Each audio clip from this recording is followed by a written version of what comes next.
Hi friends, this is Ravi విడే. ఈరోజు మన వీడియో టాపిక్, పొద్దున్న లేచిన వెంటనే కొంతమంది లీటర్ నీళ్ళు తాగుతుంటారు, కొంతమంది లీటర్ పావు నీళ్ళు తాగుతుంటారు, కొంతమంది ఇంకొంచెం ముందుకెళ్ళి లీటర్న్నర 2 లీటర్ల నీళ్ళు తాగుతుంటారు. ఇలా చేస్తేనే కానీ వాళ్ళకి మోషన్ పాస్ కాదు. ఈ ప్రాసెస్ మంచిది కాదు అని నేను అనేక వీడియోస్ చేశాను. ఈ వీడియోలో ఈ ప్రాసెస్ ఫాలో అయిన వాళ్ళలో ఎటువంటి డైజెషన్ ఇష్యూస్ వచ్చినాయి, వాటిని ఫిక్స్ చేయడం కోసం మేము ఎంత కష్టపడాల్సి వచ్చింది అనేది చాలా డీటెయిల్గా ఎక్స్ప్లెయిన్ చేస్తాం. అయితే వీడియో టాపిక్లోకి వెళ్ళే ముందు చిన్న అప్డేట్. అదేంటి అంటే, రెవిడీ న్యూట్రిషన్ నుంచి ఇప్పుడు చాలా స్వచ్ఛమైన coconut oil, virgin cold pressed coconut oil మీకు అందుబాటులోకి వచ్చింది. మీరు కావాలంటే స్క్రీన్ మీద ఉన్న నెంబర్కి వాట్సాప్ మెసేజ్ చేసి కానీ వర్కింగ్ డేస్లో కాల్ చేసి కానీ ఆర్డర్ పెట్టవచ్చు. అలాగే రెవిడీ న్యూట్రిషన్ నుంచి garden honey and forest honey, చాలా స్వచ్ఛమైన forest honey and garden honey అందుబాటులోకి ఉన్నాయి. ఇందులో ఏ విధమైన ప్రిజర్వేటివ్స్ కానీ యాడెడ్ షుగర్స్ కానీ నథింగ్, స్వచ్ఛమైన తేనె. ఇది మీకు ఇప్పుడు అందుబాటులోకి వచ్చింది. కావాల్సిన వాళ్ళు ఈ నెంబర్కి కాల్ చేసి కానీ వాట్సాప్ మెసేజ్ చేసి కానీ ఆర్డర్ పెట్టవచ్చు. అండ్ అలాగే ఆర్టిచోక్ కూడా అందుబాటులో ఉంది, కర్కుమిన్ కూడా అందుబాటులో ఉంది. మీరు వాట్సాప్ మెసేజ్ చేసి డీటెయిల్స్ తెలుసుకోవచ్చు. ఇప్పుడు వీడియో టాపిక్లోకి వెళ్ళిపోదాం. నేను చాలాసార్లు వీడియోస్ చేశాను. మంతెన సత్యనారాయణ గారి ప్రోటోకాల్, పొద్దున్నే లేచిన వెంటనే లీటర్ నీళ్ళు తాగండి, ఎంతసేపు వితిన్ 10 నిమిషాల్లో లీటర్ పావు నీళ్ళు తాగండి. ఇలా తాగితే చాలా మంచిది, మీ మొత్తం స్టమక్ అంతా క్లీన్ అవుతుంది, కోలర్ అంతా క్లీన్ అవుతుంది అని చెప్పి ఆయన చాలామందికి ఇలాగ పొద్దున్న లేచిన వెంటనే హ్యూజ్ అమౌంట్స్ ఆఫ్ వాటర్ తాగడాన్ని అలవాటు చేశారు. ఇది ఒక పెద్ద ఇంటర్నేషనల్ ఫినామినా అయిపోయింది. తెలుగు వాళ్ళు ఎక్కడున్నా కూడా, వాళ్ళు ఇండియాలో ఉన్నా లేకపోతే యూఎస్లో ఉన్నా ఎక్కడున్నా కూడా వాళ్ళు ఇది అలవాటు చేసుకున్నారు. ఇలా అలవాటు చేసుకున్న వాళ్ళలో చాలా మందిలో కాలక్రమేణా చాలా చేంజెస్ జరిగి వాళ్ళకి పర్మనెంట్ డైజెషన్ ఇష్యూస్ వచ్చినాయి. నేను ఆల్రెడీ నా పాత వీడియోస్లో థియరిటికల్గా ఎలా వస్తాయనేది ఎక్స్ప్లెయిన్ చేశాను. అయితే ప్రాక్టికల్గా ఎప్పుడైతే ఈ ప్రాక్టీస్ స్టార్ట్ చేసామో, ప్రాక్టికల్గా అనేక మందిని చూస్తున్నాము, వాళ్ళకి ఎంత దారుణమైన కాంప్లికేషన్స్ వస్తున్నాయి అనేది నేను ఆల్రెడీ మీకు చెప్పాను. ఈ పద్ధతి ఫాలో అయిన వాళ్ళలో ఫస్ట్ జరిగేది ఏంటి, ఫస్ట్ వాళ్ళ బాడీలో జరిగే కాంప్లికేషన్ ఏంటి, ఏదైతే న్యాచురల్ ఫినామినా ఉంటుందో, అంటే స్టమక్ నుంచి ఇంటెస్టైన్స్ నుంచి, అంటే స్టమక్ నుంచి చిన్న ప్రేగుల దగ్గర నుంచి పెద్ద ప్రేగుల దాకా మనకి ఒక మూమెంట్ ఉంటుంది. ఇలా నేను స్నేక్ మూమెంట్ అంటుంటాను, ఇలాగ ముందుకు వెళ్తుంటుంది, ఇలాగా అలా ఫుడ్ని తోసుకుంటూ వెళ్ళే ఆ మూమెంట్, గట్ మొటిలిటీ, ఈ మూమెంట్ దెబ్బతింటుంది ఇలాంటి ప్రాక్టీస్ చేసే వాళ్ళలో. ఈ మూమెంట్ యాక్చువల్లీ చిన్న ప్రేగుల్లో పెద్ద ప్రేగుల్లో దెబ్బతింటుంది అని నేను నా పాత వీడియోస్లో మెన్షన్ చేశాను. అయితే ఒక అప్డేట్ ఏంటి అంటే, చిన్న ప్రేగులు పెద్ద ప్రేగులు మాత్రమే కాదు, మీ స్టమక్ మూమెంట్ కూడా దెబ్బతింటుంది. ఈ విషయాన్ని చాలా మంది పేషెంట్స్ని అబ్జర్వ్ చేసేగా రియలైజ్ అయ్యాను. యాక్చువల్లీ స్టమక్ నుంచి కూడా దెబ్బతింటుంది, డైరెక్ట్గా స్టమక్ మొటిలిటీ, స్టమక్ మూమెంట్ దెబ్బతింటుంది. ఎలాగా మనకేంటంటే మాస్ మూమెంట్స్ ఉంటాయి పెద్ద ప్రేగుల్లో, రోజుకి కొన్నిసార్లు వస్తాయి, రోజంతా రావయ్యి. సో ఆ మాస్ మూమెంట్స్ అనేది కంపల్సరీ రావాలి, అప్పుడే మీ మలం ముందు కదులుతుంది. చిన్న ప్రేగుల్లో మనం తిన్నాక ఫుడ్ వెళ్తున్నప్పుడు అప్పుడు మూమెంట్స్ వస్తుంటాయి, అది ఫుడ్ని ముందుకు పాస్ చేస్తూ ఉంటుంది. కానీ వీటికంటే ముందు స్టమక్లో కూడా మూమెంట్ ఉంటుంది. అది ఎలా ఉంటుంది, ఇలా ఆడిస్తుంటుంది. Small intestines, large intestines snake మూమెంట్లా ఉంటుంది. ఇలాగ స్టమక్ ఇలా ఊగుతుంది. ఈ ఇలా ఊగడం అనేది చూసారా, ఈ మూమెంట్ కూడా దెబ్బతింటుంది. ఈ విధానాన్ని ఫాలో అయిన వాళ్ళలో, హెవీ అమౌంట్ ఆఫ్ వాటర్ తాగిన వాళ్ళలో స్టమక్ దగ్గర మూమెంట్ నుంచి దెబ్బతింటుంది. అది ఎలా తెలుస్తుంది, అది ఎలా తెలిసింది మాకు.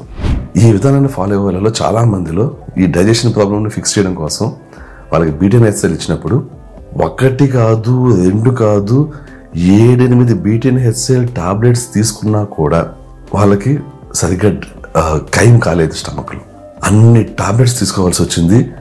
అప్పుడు కానీ ఆ ఖైమ్ అవ్వడం అనే ప్రాసెస్. ఖైమ్ అంటే ఏంటి, మనం ఏదన్నా ఫుడ్ తింటే ఫస్ట్ మన స్టమక్లో ఆ ఫుడ్ మొత్తం కూడా ఫుల్ ప్రాసెసింగ్ జరిగి ఖైమ్ అనే ఒకటి తయారవుతుంది. అది చిన్న ప్రేగులకు వెళ్ళాలి. అయితే వీళ్ళలో ఎందుకు అలా అవ్వట్లేదు, ఎందుకంటే వాళ్ళ గట్ మొటిలిటీ, ఇది మూమెంట్ దెబ్బతిని అసలు స్టమక్ యాసిడ్ అనేది ప్రొడ్యూస్ అవ్వట్లేదు. మీకు ఎలా ఉంటుందంటే, స్టమక్ యాసిడ్ ఇప్పుడు మన గ్యాస్ట్రిక్ జ్యూసెస్ అంటాం. అంటే మన స్టమక్ ఏంటంటే మనం ఏదైనా తిన్నప్పుడు అది గ్యాస్ట్రిక్ జ్యూసెస్ని ప్రొడ్యూస్ చేస్తుంది. పెప్సిన్ ఉంటుంది, ఇంకా వేరే వేరే డైజెస్టివ్ ఎంజైమ్స్ ఉంటాయి, అందులో HCl కూడా ఉంటుంది. అయితే వీళ్ళల్లో ఎవరైతే ఇలా నీళ్లు బాగా తాగి మూమెంట్ దెబ్బతీసుకుంటారో వాళ్ళలో ఆ అమౌంట్ ఆఫ్ గ్యాస్ట్రిక్ జ్యూసెస్ కూడా తగ్గిపోయినాయి.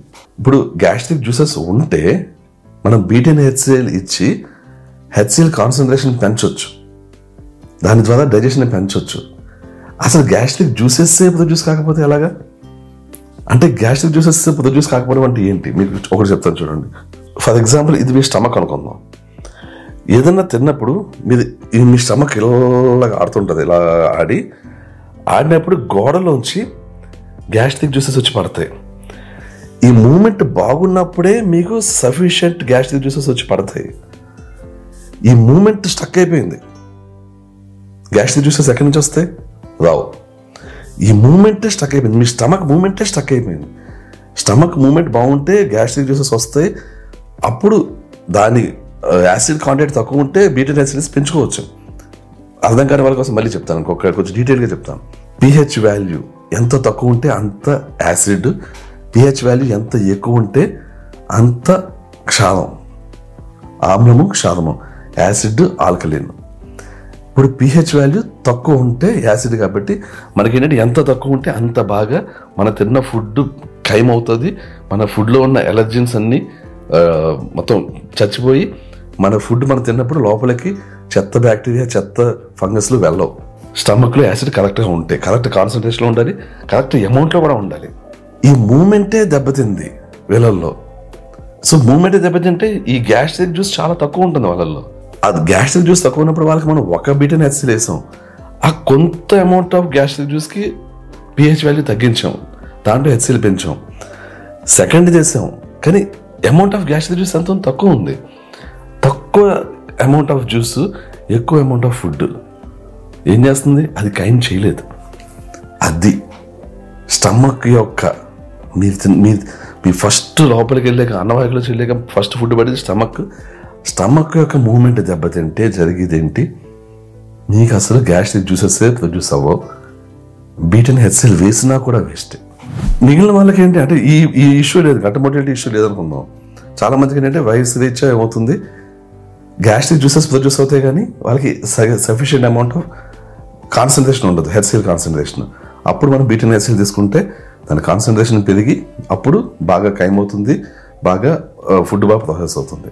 సో వీళ్ళల్లో తక్కువ ఉండడం వల్ల మేము కొంతమంది పేషెంట్స్ చూసాం 6, 7 అలా బీటెన్ HCl వేసుకుంటున్నా కూడా వాళ్ళకి అసలు ఏ విధమైన డైజెషన్ సరిగ్గా కాలేదు. ఎందుకని? ఈ మూమెంట్ దెబ్బతింటడం వల్ల. సో ఇది ఒక్కటే కాదు, వీళ్ళకి ఇక్కడ ఈ మూమెంట్ దెబ్బతింటుంది. నెక్స్ట్ ఏంటి? స్మాల్ ఇంటెస్టైన్స్ మూమెంట్ కూడా దెబ్బతిని వాళ్ళకి అక్కడ C4 ఈ ఇష్యూస్ రావడం. నెక్స్ట్ వీళ్ళలో ఇంకొకటి అనేక మందిలో గమనించింది ఏంటంటే పెద్ద ప్రేగుల మాస్ మూమెంట్స్ కంప్లీట్లీ మాయం. మాస్ మూమెంట్స్ అనేవి మీకు అస్తమానం ప్రతి 10 నిమిషాలకి రావు, రోజులో కొన్నిసార్లు మాత్రమే, 3 నుంచి 8 సార్లు మ్యాక్సిమం. అలా కొంతమందిలో 3, కొంతమందిలో 5, కొంతమందిలో 8 అలాగా మాస్ మూమెంట్స్ వస్తాయి. మాస్ మూమెంట్స్ అప్పుడే ఈ మలం ముందుకు వెళ్తుంది. ఈ మాస్ మూమెంట్స్ మొత్తానికి చచ్చిపోయినాయి. అందువల్ల ఏంటి, వీళ్ళు డిపెండ్ అయిపోయారు. ఇంకా అంటే పొద్దున్న లేచి నీళ్లు తాగితేనే కానీ వీళ్ళకి ముందుకు వెళ్ళదు. ఇంకేంటంటే ఒకసారి పొరపాటున ఏదో కొంచెం డైజెషన్ స్లోగా ఉంది, కొంచెం కాన్స్టిపేషన్ ఉంది అని చెప్పి ఈ ప్రాసెస్ స్టార్ట్ చేస్తే ఈ ప్రాసెస్కి ఇంకా బానిసలే అవుతుంది ఇంకా వీళ్ళు. ఎందుకని ఈ నీళ్లు తాగకపోతే, అట్లీస్ట్ సగం గ్లాసున తాగకపోతే వీళ్ళకి మార్నింగ్ మోషన్కి రాదు. సో చూసారా, కొంతమందిలో ఓన్లీ పెద్ద ప్రేగుల మూమెంట్ ఆగిపోవచ్చు ఫస్ట్, కొంతమందిలో పెద్ద ప్రేగులు, చిన్న ప్రేగులు దెబ్బతినవచ్చు, కొంతమందిలో 3 దెబ్బతింటాయి. ఇలా 3 దెబ్బతిన్న పేషెంట్స్ని హ్యాండిల్ చేయడం చాలా కష్టమైంది. నిన్ననే ఒక పేషెంట్ వచ్చారు, ఎంత బాధపడ్డానంటే ఎందుకు ఇది స్టార్ట్ చేసేదా దేవుడా అనుకున్నాడు. ఆయన చక్కగా ఉండే వ్యక్తి, ఈ మంత్రి సత్యన్న గారి ప్రోటోకాల్ చాలా మంచి ప్రోటోకాల్ అనుకుని స్టార్ట్ చేశారు. మొత్తం కండలన్నీ పోయినాయి, అసలు డైజెషన్ లేదు, కంప్లీట్ సర్వనాశనం అనమాట. చాలా చేయాల్సి వచ్చింది. మాకు అనేక బీటెన్ HCl అనేక ప్రయోగాలు చేస్తారు కానీ ఆయన డైజెషన్ ఇష్యూ ఫిక్స్ కాలేదు. సో అందుకని ఈ విషయంలో చాలా చాలా జాగ్రత్తగా ఉండండి. ఫస్ట్ ఆఫ్ ఆల్ గుర్తుంచుకోండి, మార్నింగ్ లేచి లీటర్ నీళ్ళు తాగడం అనేది అస్సలు ఎవ్వరు కూడా చేయకూడని ప్రక్రియ. నిజానికి దీన్ని బ్యాన్ చేయాలి. బట్ అన్ఫార్చునేట్లీ చాలా మందిలోకి వెళ్ళిపోయింది ఇది. చాలా మంది ఇంకా ఫాలో అవుతున్నారు దీన్ని. దయచేసి మీకు తెలిసిన వాళ్ళు ఎవరన్నా ఫాలో అవుతుంటే వాళ్ళకి ఈ వీడియో చూపించండి. పొరపాటున కూడా మీరు ఈ ఊబిలోకి దిగకండి. ఇది చాలా చాలా డేంజరస్. ఆ విషయం గుర్తుంచుకోండి. ఇది నేను ప్రత్యేకించి ఒక మనిషిని నెగిటివ్ చేయడం కోసం చేస్తున్న వీడియో కాదు. ఇది మీకు అవేర్నెస్ కలిగించడం కోసం చేస్తున్న video. Thank you so much. I will catch you soon. By.